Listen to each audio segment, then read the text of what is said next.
messieurs, bonsoir et bienvenue à cette émission d'Info 9.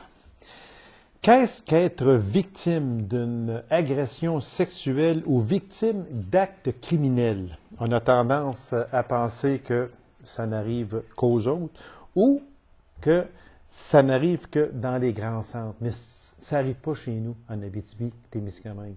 Pas sûr de ça. Alors, pour nous en parler, je reçois du CAPAC, Abitibi-Ouest, Mme Bianca Matt. Madame Matt, bonsoir. Bonsoir. Madame Matt, moi, j'ai un peu de misère, moi, à faire des émissions comme ça qui touchent les gens beaucoup, beaucoup.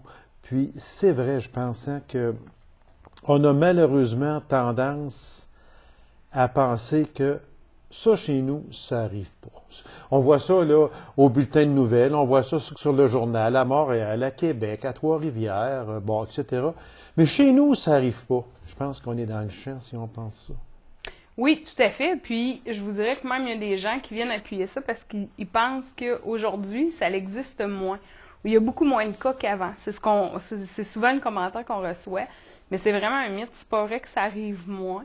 Et au contraire, il ne faut pas entretenir ça pour justement dire, ben maintenant, ça n'arrive plus, fait qu'on s'y attardera plus. Parce que c'est pas vrai. Il y en a encore beaucoup, malheureusement. Puis souvent, même, on le voit à l'intérieur des couples même. Soit des jeunes couples d'adolescents ou des couples adultes, on le voit vraiment à l'intérieur des couples, la violence sexuelle, puis c'est comme si ça se passait parce que c'est en couple, fait que c'est pas la même affaire. Mais c'est exactement la même affaire, malheureusement. Là, vous venez de toucher un point là, tellement sensible. On dirait que c'est pas une agression parce qu'on est en couple. Fait que donc, il y a, entre parenthèses, il y a peut-être le droit de m'agresser parce que c'est mon chum, tu sais, là. Ça, là, il faut se sortir ça. Ben, malheureusement, la loi est venue appuyer ça parce qu'elle est jusqu'en 1981 si c'était pas reconnu comme une agression sexuelle si on était marié. Donc, la loi, oui, effectivement, c'est assez incroyable. Fait qu'il y a vraiment beaucoup de femmes qui ont subi des sévices incroyables au niveau sexuel de la part de leur conjoint, mais selon la loi, ça n'était pas reconnu comme une agression sexuelle parce que c'était son mari. Il était temps que ça change. Oui, il était temps que ça change. Fait que depuis 81, cette loi-là est partie. Donc, que tu sois conjoint, tu peux être aussi accusé que si tu es le voisin. Fait que ça vient plus protéger ce qui se passe à l'intérieur des couples. On va parler de notre... ici, c'est le CAPAC, on va parler de l'Abitibi-Ouest, chez nous, ici. Là. Est-ce que ces actes-là sont en régression ou sont en augmentation chez nous, en Abitibi-Ouest, au moment où l'on se parle? Bien, je vous dirais qu'au moment où on se parle, nous, on reçoit beaucoup plus de demandes, sauf qu'on fait beaucoup plus de publicité. Donc, c'est sûr que plus... on distribue ça, on a distribué ça dans tous les Publisacs, cet outil-là. Oui. On a reçu 3 appels à la suite de cette sortie-là. Donc, à chaque fois qu'on publie dans les Publisacs, dans le citoyen, à chaque fois, on a des appels, c'est sûr. Donc, quand il y a publication de nos services, souvent, ça arrive, nous autres, on le sait, le citoyen ou les Publisacs, c'est vraiment le meilleur moyen parce qu'on arrive dans les maisons directement. Donc, les gens, ils vont nous appeler à ce moment-là parce qu'ils reçoivent le numéro à la maison. Ils n'ont pas de démarche vraiment à faire. Là. Exactement. Ne serait-ce que de nous appeler. Là. Fait qu'on reçoit des demandes. Fait que oui, on peut dire que chez nous, ça augmente. Mais est-ce que le phénomène augmente vraiment en Abitibi-Ouest? Je peux pas dire parce que c'est vraiment plus des agressions qui ont été commises dans le passé, pas des agressions récentes. C'est donc dire que, on pourrait dire que ce sont les dénonciations qui augmentent? Ben, chez nous, oui. Ça, oui. Chez nous, il y a plus de femmes qui appellent pour recevoir des services, mais on fait plus de publicité. Fait que, tu sais, il y a tout ça aussi qui est comme un facteur qui s'enchaîne en fin de compte. Hey, peut-être une question que ça me tente de vous poser, puis je me risque à la poser. Est-ce qu'il y a des hommes qui sont agressés? Est-ce qu'il y a des hommes qui vous appellent pour dire « Moi, j'ai été agressé ». Nous, c'est rare qu'on reçoit des appels d'hommes. C'est toujours des appels de femmes. Oui. Sauf que, selon les statistiques, c'est une femme sur 3 qui est agressée avant l'âge de 18 ans. C'est une femme sur 3 qui est agressée sexuellement. Tandis que chez les hommes, c'est un homme sur 6 va être agressé au cours de sa vie. Fait que vous voyez, la différence entre les statistiques est vraiment énorme. Donc, c'est un service qu'on réserve beaucoup plus aux femmes qu'aux hommes. Sauf que si un homme appelle chez nous, nous, on ne fera pas vraiment le suivi avec, mais on va référer, par exemple, à des personnes. On va faire la première OK. écoute téléphonique. La première écoute, après ça, vous allez diriger. Oui, après ça, on cette dirige. personne-là. Mais tu sais, on raccroche pas parce que c'est un homme. Ah non, On va non, non, prendre non, le temps sûrement pas. de prendre l'appel. Sûrement Puis, pas. parce qu'il y en a qui C'est pensent ça. qu'on on veut rien Ouais, savoir, oui. qu'on Ah, non, raccroche. non. Mais on va prendre vraiment l'appel, on va prendre le temps d'écouter, Oui. puis on va référer aux bonnes ressources.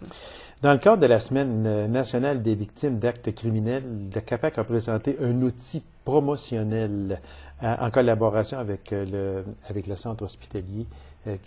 Quel était cet outil promotionnel? Cet outil-là, en fin de compte, c'est que souvent, nous, on a eu des commentaires de jeunes femmes ou de femmes, là, peu importe Oui. l'âge qu'elles Mhm. avaient, OK. de dire, ben, tu sais, oui, j'ai vécu une agression, mais c'est de ma faute aussi, j'avais bu. Ouais, ça, là, on va en venir à ça, parce que ça, OK, là, je veux... Non, mais c'est parce que je veux qu'on appuie beaucoup OK. sur ça, parce que moi, j'ai trouvé ça, là, les commentaires des victimes, là, c'est acheté à terre, quasiment. Ouais. Ça n'a pas de sens. C'est pour ça que je voudrais C'est là, bon. en revenir Plus tard. sur ça. Mais c'est ça, on fait que va vraiment, parler l'outil est de parti l'outil, de oui. ces commentaires-là OK, qu'on a c'est beau. reçus, OK. de cette réflexion-là. C'est une réflexion qu'on a fait autour d'une table ici qui s'appelle la table promotion promotion de la santé, prévention des dépendances. OK. Donc, c'est une table avec plusieurs acteurs de la communauté. À Abitibi-Ouest, il y a des gens du centre de santé, de la commission scolaire, des organismes communautaires. Fait qu'il y a vraiment plusieurs intervenants qui sont là. Puis, c'est ça, dans le fond, c'est là qu'est ressortie cette discussion-là, qu'on recevait souvent ces commentaires-là. Fait que c'est là qu'on s'est dit, oups, il y a peut-être de quoi aller, justement, là, sensibiliser les gens que une agression dans un contexte de consommation est quand même une agression. Ça demeure une agression. Qu'elle soit commise avec consommation ou pas, ça demeure une agression pareil. Fait que ça, on voulait vraiment le traiter. Puis on voulait aussi enlever le mythe de la fameuse drogue du viol, le fameux GHB. Oui. Qu'on disait, c'est effrayant, il y en a partout, c'est pas vrai. Tu sais, si on regarde selon les statistiques, ils ont une étude qui a été faite auprès de 1274 victimes d'agressions sexuelles. Il y a des tests sanguins qui ont été faits et ils ont retrouvé présence de GHB dans seulement 7 échantillons sur 1274. Ça veut dire que ceux qui appuient sur la thèse du GHB, ce n'est quand même pas l'outil principal, si on veut, qui fait que une agression arrive. Ce qui est vraiment majeur, là, c'est 37% des cas, il y a présence d'alcool. Donc, l'alcool est... Puis quand on emmène ce sujet-là, il y a plusieurs femmes qui allument en disant Ben, c'est ça. Ah, ben oui, tu sais, quand on va dans un bar et on se fait payer de l'alcool, ouais. Un verre, ça peut être quelqu'un de gentil, tu sais, Oui, qui veut nous offrir un verre. Si on en paye plusieurs à la même personne, il y a un anguille sur roche, comme on dit. C'est ça. Fait que ça, là, l'alcool est vraiment... Souvent, là, 37% des cas, l'alcool est présent, c'est vraiment important. Là. On va en parler des commentaires des victimes, parce que c'est important d'en parler. On en a sorti 4, je vais vous les dire, puis après ça, on va les commenter, si vous me permettez. Les victimes prennent le blâme, la plupart du temps. Tout le temps. Je n'aurais pas dû boire d'alcool, parce que si j'avais pas bu, ce serait probablement pas arrivé, c'est de ma faute. Ou, pas de sa faute, parce qu'il était sous. J'aurais pas dû peut-être y dire telle chose parce que ça l'a choqué, il était sous puis il en a profité. Ou 3 fois sur 4, l'alcool est en cause. Quand on regarde ça, Madame Matt, c'est très souvent le mot alcool qui revient. Alcool, que ce soit l'agresseur ou l'agressé aussi. Parce que très souvent, l'agressé va dire, ben, j'avais bu, je suis arrivé chez nous, si j'avais pas bu, je l'aurais pas refusé, etc. Là, on peut embarquer dans beaucoup de choses. Mais il y a vraiment de ces commentaires-là. Puis quand on regarde, c'est l'alcool surtout qui arrive en premier. Oui, il n'y a pas de GHB. Là, ça arrive très rarement. Mais tu sais, les agressions sexuelles ne sont pas tous commises sous l'effet de l'alcool. Ce n'est qu'une infime partie. Nous, on a misé cet outil-là dans un contexte de consommation, vraiment. Mais tu sais, il faut vraiment faire la distinction entre les deux. Donc, c'est comme deux mondes. Oui, il y a agression dans le cas de consommation, il y en a, mais nous, ce qu'on rencontre, c'est beaucoup plus des agressions de femmes, exemple, qui ont été victimes, soit par leur père, leur frère, leurs oncles, le voisin, des trucs comme ça. C'est souvent là-dedans. Mais on a des femmes qui sont en contexte de consommation, mais c'est vraiment... Tu sais, c'est pas parce... L'alcool n'est pas toujours en cause, dans le fond. Fait qu'il faut faire attention avec ça, là. Puis quand on dit 3 fois sur 4, l'alcool est en cause, c'est que dans un contexte de consommation, contexte d'agression, dans un moment de consommation, oui, 3 fois sur 4, c'est l'alcool qui est en cause et non le GHB. C'est ça, dans le fond, qu'on voulait faire la distinction entre les deux.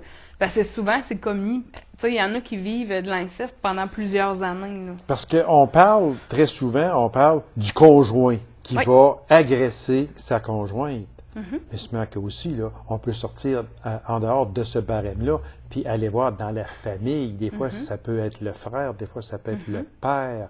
Aussi, là, il n'y a pas seulement que le conjoint, là. Non, et mon Dieu, non. Non, elle a l'air vraiment. Vous savez de quoi que vous parlez, là.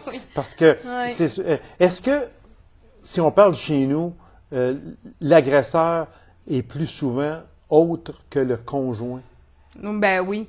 Oui, parce généralement. que ça part jeune, là, à ce moment-là. Si on parle du conjoint, on peut peut-être parler de celle qui est victime, qui a entre 18 et 30 ans et plus. Mais quand on parle, par exemple, que ce n'est pas le conjoint, on parle du père peut-être, ou du mononcle gentil, le beau-père, le mononcle. Là, on peut parler en bas de 18 ans, puis même souvent, peut-être pas souvent, mais on peut parler en bas de 10 ans aussi. Oui, tu sais, c'est quand même 87% des cas d'agression sont commis par une personne de l'entourage. Donc, par quelqu'un de connu. Tu sais, quand on dit les femmes se culpabilisent, mais c'est toujours. Les femmes se culpabilisent toujours. Et les agresseurs, dans le fond, une agression sexuelle, c'est un geste de domination. À prime abord, c'est vraiment un geste de domination et de prise de pouvoir sur l'autre personne, plus qu'un geste sexuel. Donc ça, c'est vraiment important, parce qu'il y en a qui ne comprennent pas pourquoi qu'on abuse d'un enfant de 2 ans, pourquoi qu'on abuse d'une grand-maman de 92 ans, parce que c'est vraiment un acte de domination et de prise de pouvoir sur la personne. Et c'est des gens à qui on va dire que on va les rendre coupables. Donc, c'est vraiment de culpabiliser la femme tout le temps. Donc, quand c'est commis depuis la tendre enfance, écoutez, ça fait des femmes qui ont vraiment une estime de soi à zéro. C'est vraiment pas drôle. Ça crée beaucoup de dommages. Puis il faut le dire aussi que très souvent, la vie n'a plus aucun sens pour ces personnes-là. On est complètement à part des autres, puis on se sent rejeté. Puis mon Dieu, que ça doit être excessivement difficile à vivre.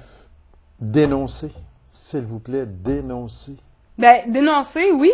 Puis, tu sais, c'est vraiment de noter aussi que quand on est adulte, à partir de 18 ans, les femmes peuvent venir chez nous sans nécessairement entamer le processus judiciaire.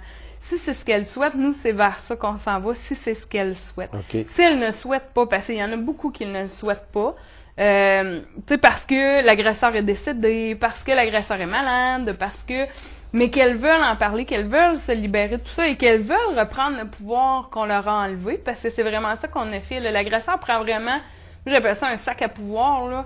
Fait que les femmes, ils n'ont plus ce pouvoir-là, donc ils sont vraiment très fragiles. Fait que nous, on veut vraiment leur redonner une belle vie, en fin de compte, qu'elles terminent leur vie là, en beauté. C'est vraiment ce qu'on souhaite. Alors, ce qu'on demande aussi à ces personnes-là, c'est d'aller chercher de l'aide le plus rapidement possible. Puis l'aide, bien écoutez, il y a quand même des intervenants qui sont formés et disponibles au CAPAC 819-333-3773. Oui. OK. Puis il y a également aussi au CISSS, le nouveau centre intégré en santé, c'est le 819-333-2311, c'est au Centre intégré en santé, services sociaux. Madame Matt, merci infiniment de vous être présentée à cette émission-là. Puis on demande à ceux à qui malheureusement ça arrive, bien, aller chercher de l'aide le plus rapidement possible. On est là pour les accueillir. Voilà, merci. Et non pas pour les juger, ça c'est important de le dire. Madame Matt, merci infiniment. Merci à vous. Alors, mesdames et messieurs, courte pause, on vous revient immédiatement après. Restez avec nous.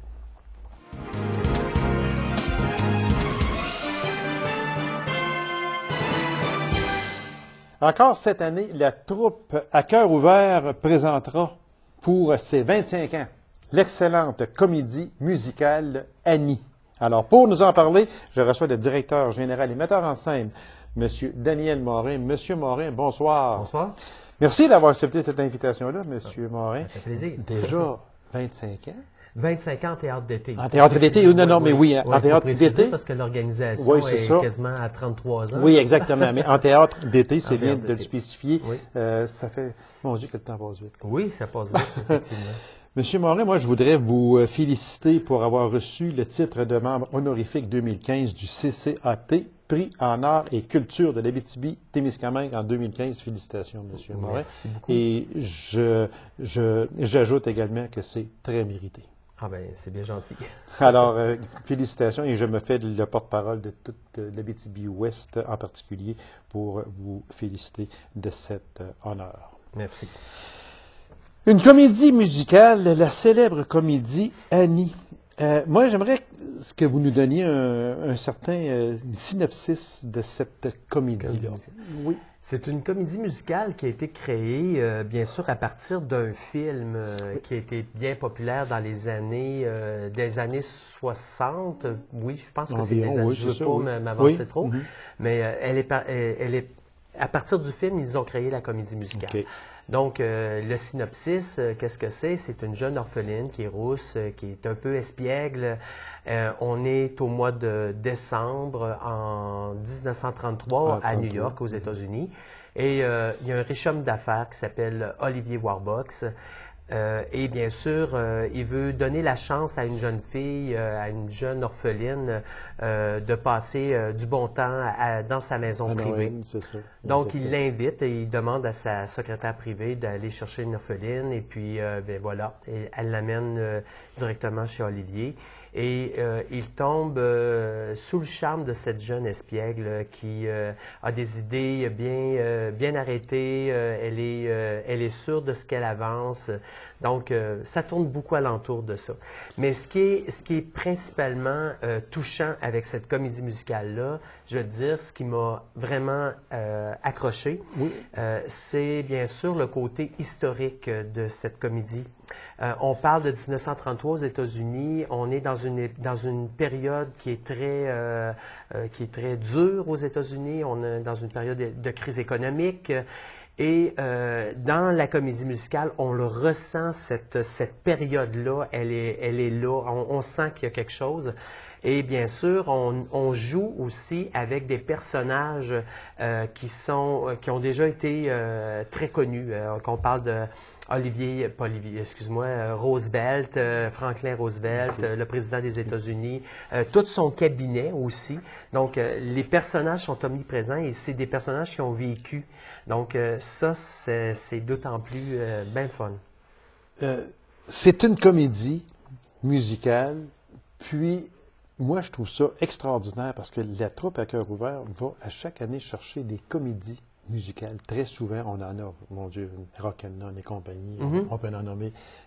Ça vous tient à cœur, ça vous attache une comédie musicale parce que c'est vraiment beau de voir. Puis... Mais ça fait partie de notre créneau. Hein? Quand on parle on a un créneau qui est bien particulier, par rapport à l'organisation, mais aussi dans notre coin, en Abitibi-Ouest. Donc, le créneau de la comédie musicale, donc, il s'en fait peut-être ailleurs aussi, mais quand on parle, on a une référence de comédie musicale, les gens s'associent tout de suite avec la troupe à cœur ouvert. Il y a un spectacle, comédie musicale, on s'en va à la salle. Donc, automatiquement, pour nous, ce créneau-là, on le traîne depuis 1998, parce que ça a été notre première comédie musicale officielle. Et puis, on s'est raffiné. On a été chercher, bien sûr, dans les premières années, on avait des budgets qui étaient très restreints. Aujourd'hui, on a un petit peu plus de moyens. On est aussi plus connus. Donc, nos partenaires financiers nous font confiance. Et c'est comme ça qu'on peut donner des spectacles de qualité. Qui jouera le rôle principal de cette petite espiègle? Oui, alors le rôle a été attribué à Donald Renaud pour le rôle d'Olivier Warbox. Et notre jeune recrue encore cette année, c'est Camille Cormier-Moras de Rouyn-Noranda, qui a décidé de...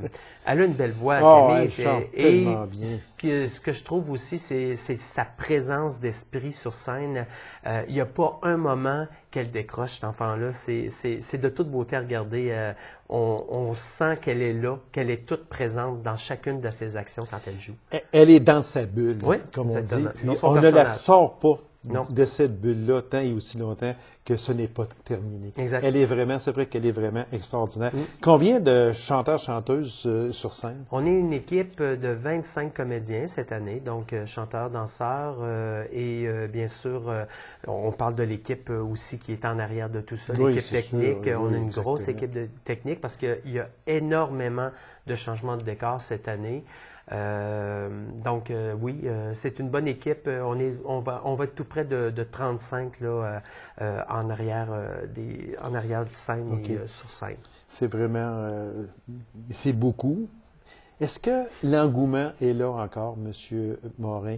On parle d'engouement. Le public, oui, le public répond bien à chaque année, mais chez les chanteurs, chanteuses, puis accessoiristes, habilleurs, habilleuses, peu importe, est-ce que l'engouement est encore autant? On a un noyau qui est très fort dans notre organisation. On a un bassin de gens qui sont là depuis quelques années puis qui nous suivent. OK. Moi, je les appelle mes piliers. Donc, ces gens-là sont des mordus de comédie musicale. Ils aiment ça jouer. Ils aiment ça aussi jouer en saison d'été. Donc, ça aussi, il faut s'investir là parce que, veut pas, on lourd, hypothèque c'est une sûr que certaine... c'est lourd. Oui, Exactement. oui, oui. Donc, ces gens-là me suivent depuis quelques années et ils veulent continuer. Donc, ça, c'est attachant, mais aussi c'est sécurisant pour une équipe. Sûrement. Ensuite, on essaie d'aller chercher des nouveaux. Et cette année, ça a été magnifique parce qu'on a été chercher des personnes d'un peu partout, de Rouen, OK. des nouvelles personnes aussi qui se sont jointes à notre organisation, ce qui va leur donner aussi une expérience de scène, une première expérience de scène.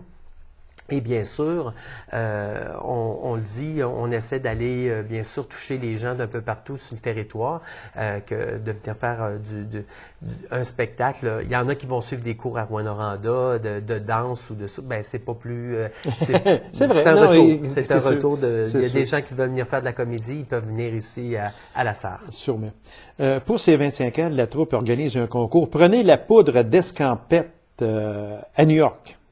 Alors, c'est en collaboration avec le Club Voyage Excellence. Il y a Deloitte, il y a Rythme FM. Quel est ce magnifique concours qu'il faut dire? Ben écoute, d'où est venue cette idée-là? Bien sûr, parce qu'on parle, bien sûr, que cette comédie musicale-là, Annie, elle est à New York. Donc, on a pensé créer ce concours-là. Donc, tous les gens qui vont être acheteurs de billets, OK. sans exception, que ce soit par le site de Ticket Accès Ticket ou Accès. encore directement à la billetterie. Chaque personne détenteur d'un billet va avoir la chance de courir, la chance de gagner ce forfait voyage. C'est un crédit voyage de 2000 $ qui va être offert à cette personne-là. Donc, on va avoir des finalistes. Donc, pendant les 17 représentations, on va tirer un nom au hasard. Et le soir de la dernière, le 8 août, OK. il va y avoir le OK. gagnant qui va être tiré. Fait que ça veut dire que chaque personne qui va acheter un billet, peu importe l'endroit ou de quelle manière il Oui. va l'acheter, aura une chance Oui. d'aller se promener. C'est un crédit voyage C'est un crédit voyage de 2000 $ de 2000 $. Oui. C'est vraiment très bien. Qui a pensé à ça? Ben, parce je vais que vous dire c'est une que- belle promotion. Ben, c'est une belle promotion, Oui, effectivement. C'est oui. Donald Renaud, qui est président de la troupe, bien sûr, qu'à un moment donné, on jasait, puis il disait, on avait déjà fait par le passé ce genre de concours-là, voyage, et ça avait été un franc succès. Puis là, on se disait, ben l'idée se présente très bien parce qu'on s'en va à New York et puis pourquoi pas d'en faire bénéficier tous nos spectateurs. Voilà.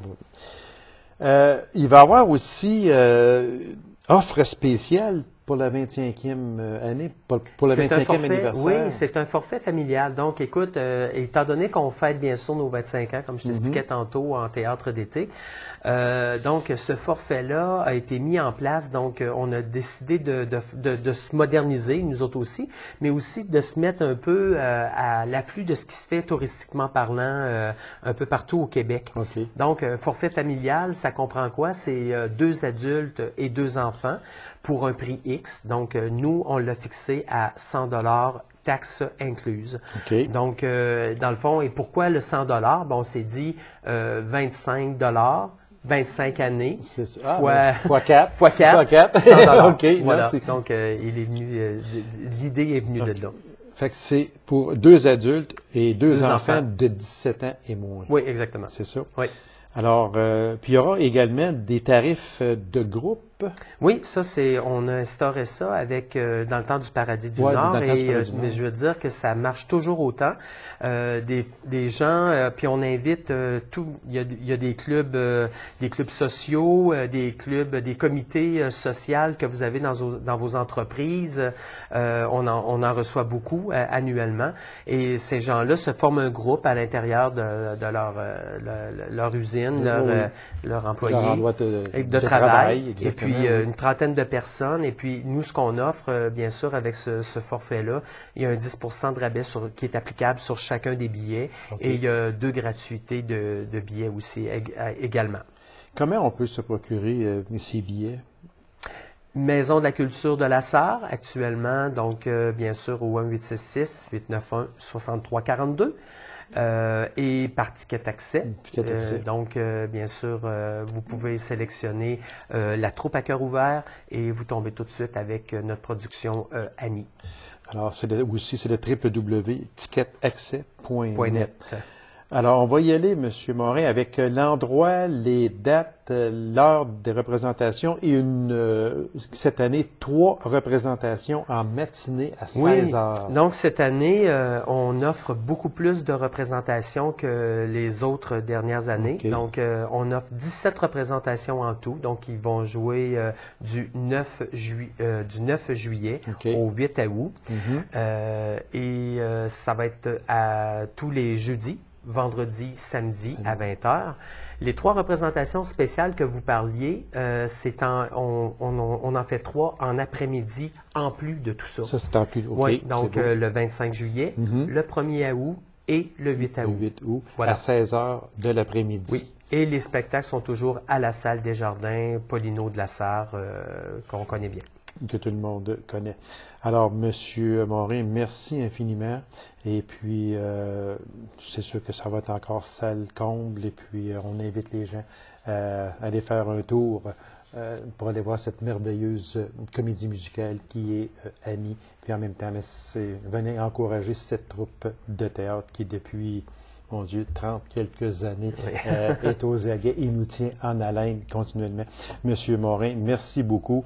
Félicitations à vous et à toute l'équipe, toute la troupe complète. Vous nous faites passer de très beaux étés. Bien, ça nous fait plaisir. Alors, merci beaucoup, Monsieur Morin, et bon succès également. Merci. Alors, mesdames et messieurs, merci d'avoir été là. On se donne rendez-vous à une prochaine émission de Info 9. Au revoir et à la prochaine.